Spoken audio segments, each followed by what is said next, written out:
And so we, not only were we practicing, we were nervous rehearsing, because he sat in a chair and he had this bell in his hand. And if you didn't do it the right way, he would tear you up, really get you. A man created a musical genius and then spent decades wondering why the genius was broken. His name was Joe Jackson. He sat in a chair with a belt in his hand while his 6-year-old son Michael rehearsed, and if the child made a mistake, the belt came down. Michael Jackson became the king of pop, a global phenomenon, the greatest entertainer who ever lived. But he also became someone who couldn't look at himself in a mirror, who called himself Big Nose, who spent his adulthood trying to reclaim a childhood that Joe Jackson stole before he could walk. How much of Michael Jackson's genius came from the man who whipped him? And how much of his destruction came from that same place? Every perfect performance, built on a child learning that Joe Jackson's love was conditional on perfection. Before we dive in, if this kind of story moves you, take a second to subscribe to the Untold story and hit the bell. We cover the real stories behind famous lives, the ones that go deeper than any headline ever will. Now, let's get into it. Joe Jackson was born on July 26, 1928, in Fountain Hill, Arkansas, into a world that gave him very little. His father was a teacher, but also domineering and strict. Joe Jackson himself described his childhood as deeply lonely, with few friends. When his parents separated and he was 12 years old, abandonment became his first real education. The Great Depression and Jim Crow years hardened him.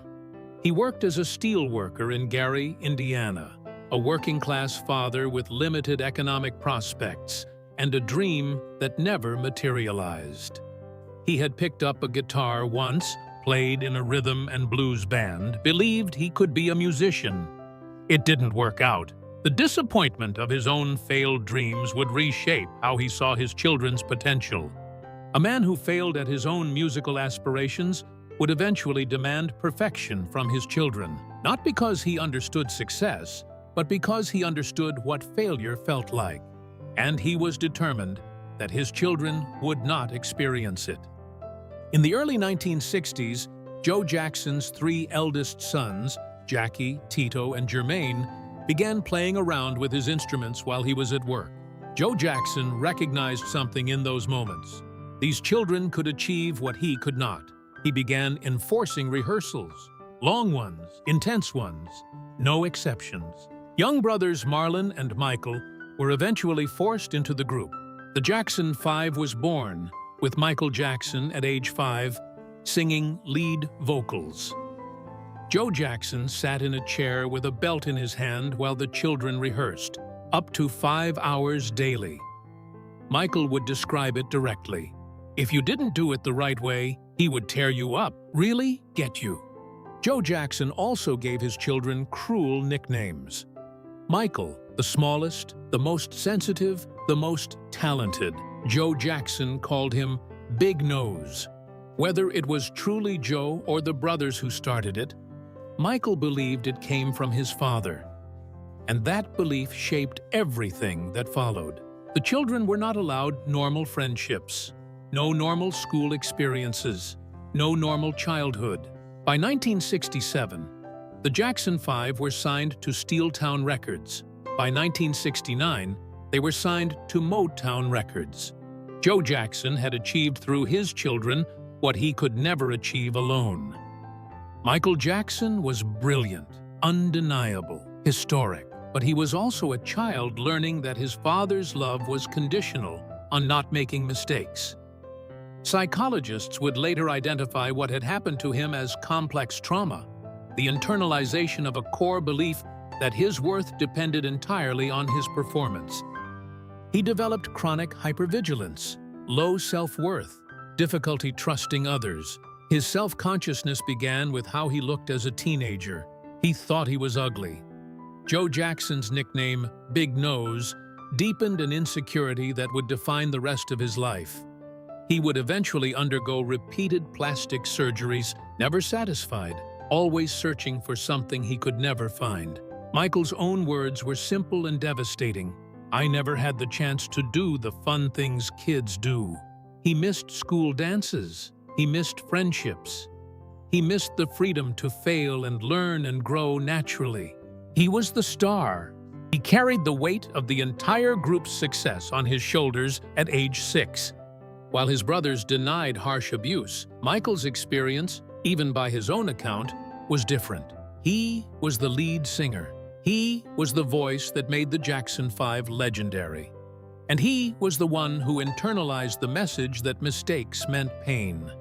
By adulthood, Michael Jackson was the biggest star on the planet, and he was also deeply, fundamentally broken. He created Neverland Ranch, an amusement park-like California home named after Peter Pan, the boy who never grows up. He filled it with childhood things, toys, amusement park rides, children's clothing. He said he totally identified with Peter Pan. He collected everything connected to childhood. And the world labeled him eccentric. They called him Wacko Jacko. They did not understand that this was not eccentricity. It was a trauma response. His obsession with childhood represented an attempt to symbolically reclaim what his father had stolen.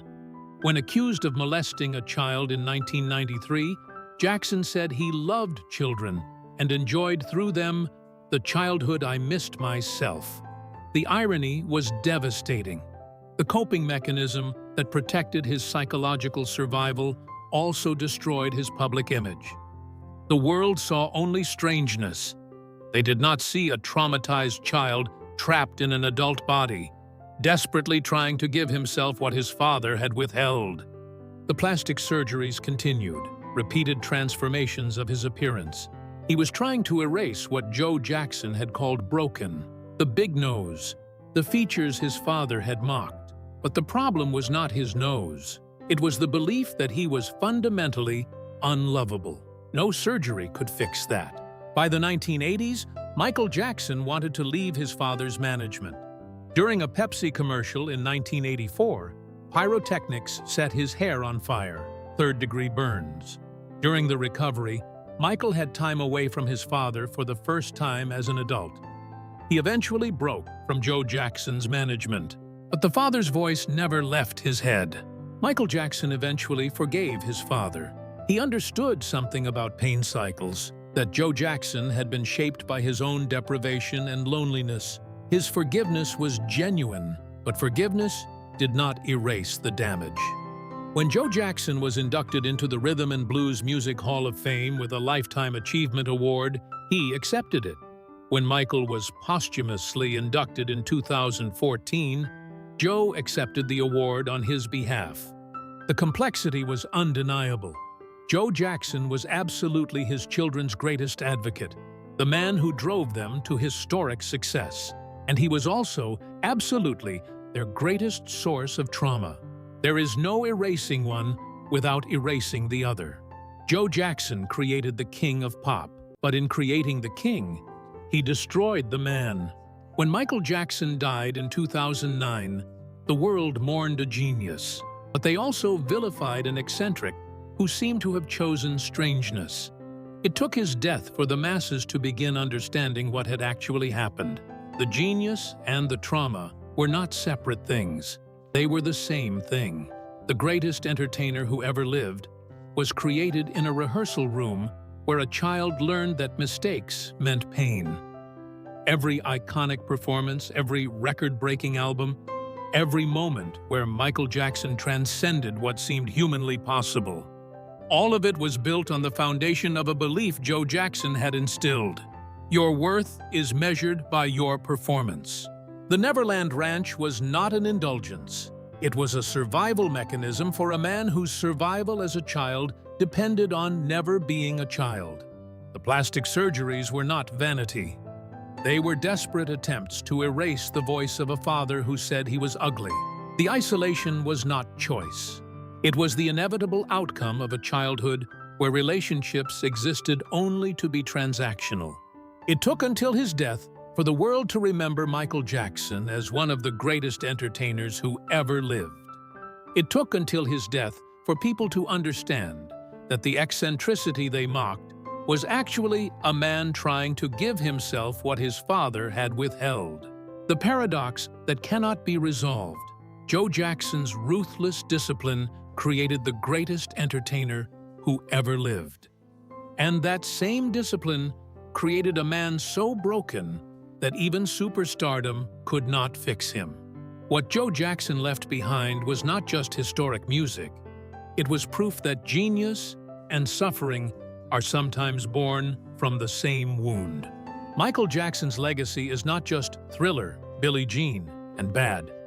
It is also the reminder that every perfect thing may have been created in pain, and that the most important kind of forgiveness is the one we give to children. The chance to be imperfect, to make mistakes, to simply exist without proving their worth. What do you think? Was Joe Jackson a visionary who pushed his children to greatness? Or an abuser who traumatized them?